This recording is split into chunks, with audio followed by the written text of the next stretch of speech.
day 2. So today we're going to be talking about mobile wallets. So we're talking about Samsung Pay, Apple Pay, Google Pay. We're just going to see what are the similarities, what are the differences, why I recommend Samsung Pay over Apple Pay or Google Pay, and why, although Apple Pay has the most users, why Samsung Pay is the most versatile over the other two competitors. Now there are tons of mobile wallets. You got Chase Pay. I know so many people use QR coding scanning.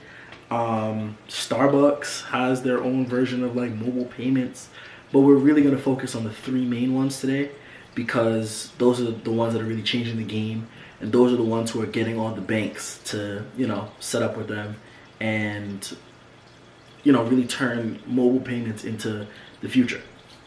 So to start off, I don't ever really walk around my wallet. It's a thing that I no longer carry. Since I got me a Galaxy Note 10 Plus, even since the S7, I have always used Samsung Pay. It's always been a vital tool to me, and I was using Samsung Pay before Apple Pay was around. And I remember those days of not having Apple Pay and me being really the only one that's going around and, tapping my phone against terminals and stuff to get, items and services. Then, the evolution of Apple Pay, once Apple does it, everybody jumps on board. So Samsung was really the only one in the game with Google. Only two really playing the mobile payments game. Apple didn't really have a phone with an NFC chip. And then they dropped the iPhone 6, which had NFC built into it. Apple Pay was launched, and it took everybody by storm. Once Apple did it, everybody's like, Apple Pay, do you have Apple Pay? I'm paying with my phone. Look, it's on my watch. And, I'm accustomed to that at this point. Once Apple does it, it definitely takes off. So I was really thankful to Apple for introducing Apple Pay. Not because I'm a fanboy, but because before Apple Pay, I would tell people, yeah, I'm paying on my phone, and they would look at me like I had 25 heads. So after Apple Pay though, people would ask me, what are you paying with, Apple Pay? And I would just say yes, because it's all about the technology. So enough of the Samsung Pay, Apple Pay talk. We're gonna get into what makes each service unique. So on one hand, we've got Google Pay and Apple Pay, and the other hand, we have Samsung Pay. Samsung Pay is different, but I'm going to talk about these two first. So Apple Pay and Google Pay use a technology called NFC, or, at near field communication. And what that does is it transmits waves that can pass along information. It's similar to Wi-Fi, that it's waves, the further away you go, the waves aren't as strong, they're not as concentrated. However, near field communication, it's in the name. It has to be really, really close. Its distance is very, very short. Similar to wireless charging, but not the same. For NFC to work, it requires the NFC chip to be put into the phone and an NFC receiver to be put into your pay terminal, another phone, the whole 9 yards. And you take your phone, you tap it on it, and it should go through after whatever authorization you use, whether it's Face ID, Touch ID, pattern, PIN, password. The list goes on. It doesn't really matter. But that's what you start off with. Near field communication has been around for a long time. I don't know if anybody remembers the S4 commercial, which I'll let you guys watch now. Please. Bring it in. Okay. Oh, good. Thank you. Thanks, buddy. You want it? Yeah. Oh, wow. Here, I want to share. Can I share too? No, yours doesn't do that. So some smartphones are smarter than other smartphones. Exactly. What are we doing with these phones? But the S4 commercial, it was ahead of its time, really.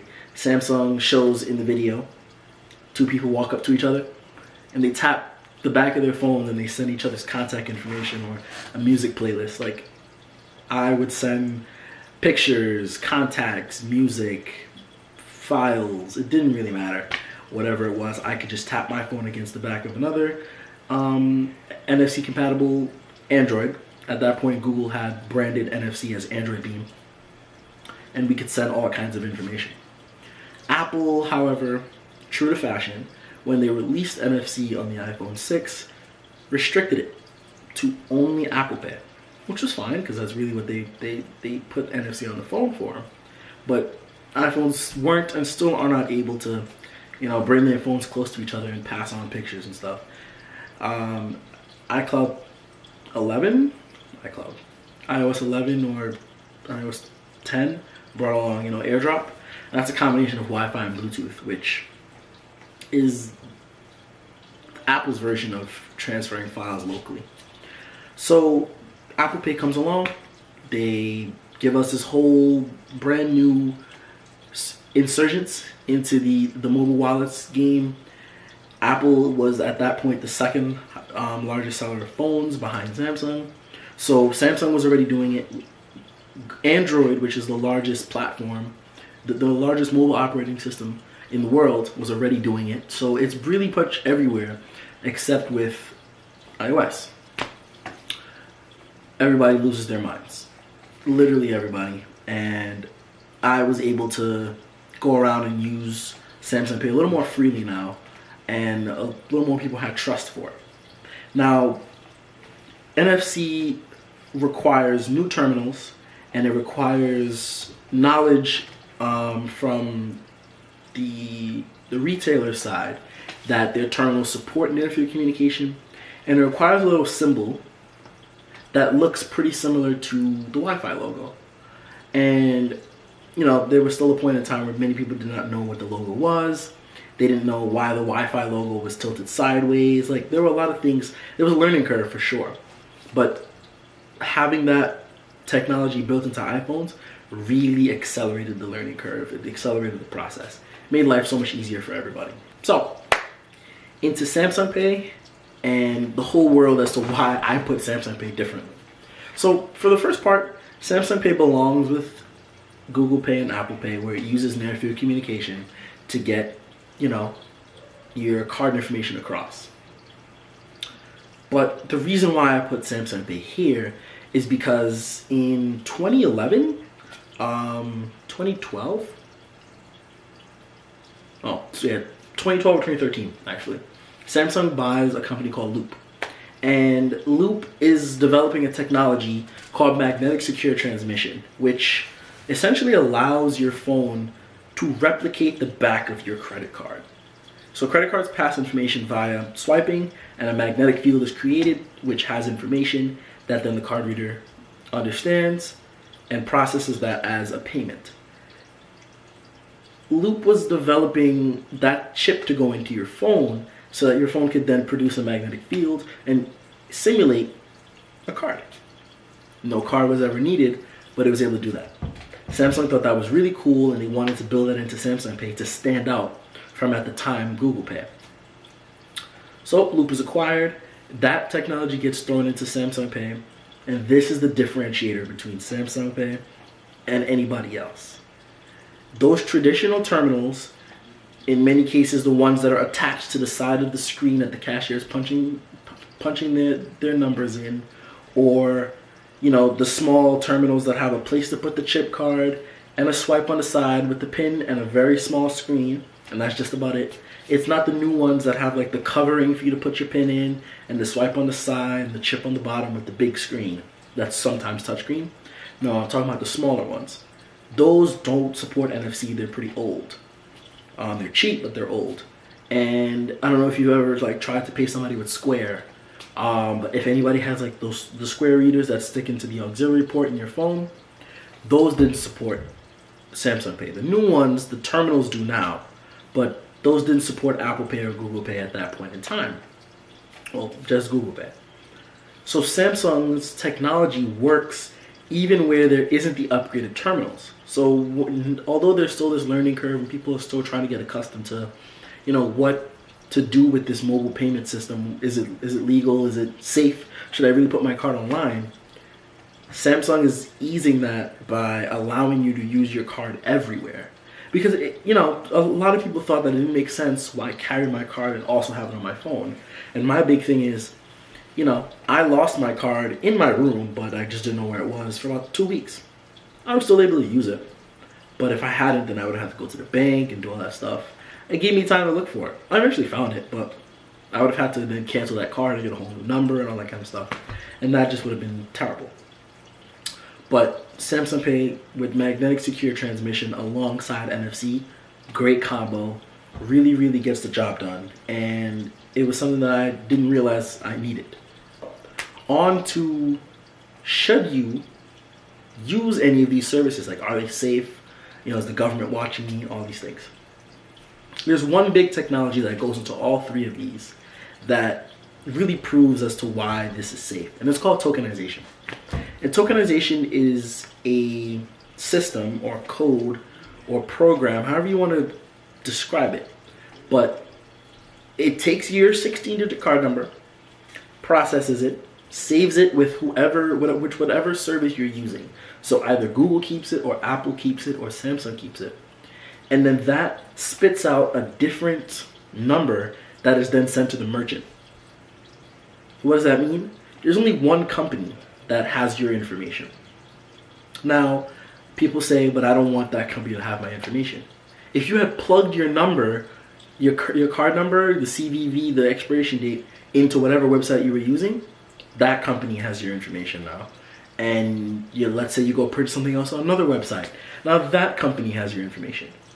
But with Samsung Pay, it's still only Samsung that has your physical card number that knows the direct number. And the fact that Samsung Pay is allowed by banks and financial institutions across the world shows that they understand that the simple measures that we use to defend other people from getting into our phones is also secure enough to allow payment access. So Apple's Face ID technology or their Touch ID technology, Samsung's ultrasonic and capacitive fingerprint scanners, Google's, Pixel 4 weird face tracking system, all of that, pattern, password, PIN, all those are secure ways of getting into your payment information, and the banks know that. So I don't know if you've noticed, go into your Chase app, your Bank of America app, your TD app, your Discover app, your Capital One, and you'll see on the bottom, add your card to mobile wallet. You just press that and it goes right into the mobile wallet because the banks understand how safe it is. So now that only one company has your payment information, all these other companies don't. The banks already will support any payments you make on Samsung Pay. They already give you, most major banks will give you a clause that says, hey, if you make a purchase that's not authorized, you don't have to pay for it, so it's okay. And, life's easy. You leave your wallet home one day, you're rushing and you just need to pay for something quick, you don't know where your wallet is, just take your phone out, hit pay, you're done. It goes through, it takes no amount of time, it charges to your card, and you get an instant receipt. I'm rocking the Galaxy Watch, I get a receipt for exactly what I bought and how much I paid for it right here, right away.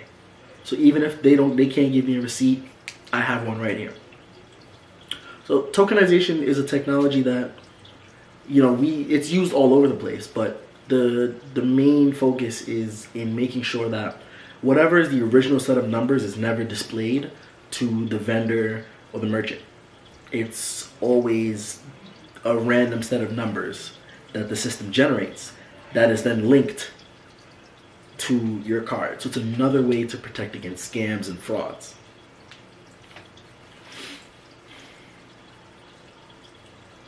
And last but not least, I think going forward, Apple Pay is going to fit so nicely into the ecosystem.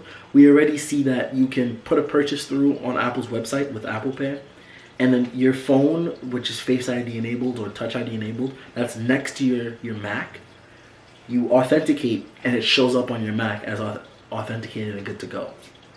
And I think that's great. Samsung Pay is now allowed, used to have an iris scanner.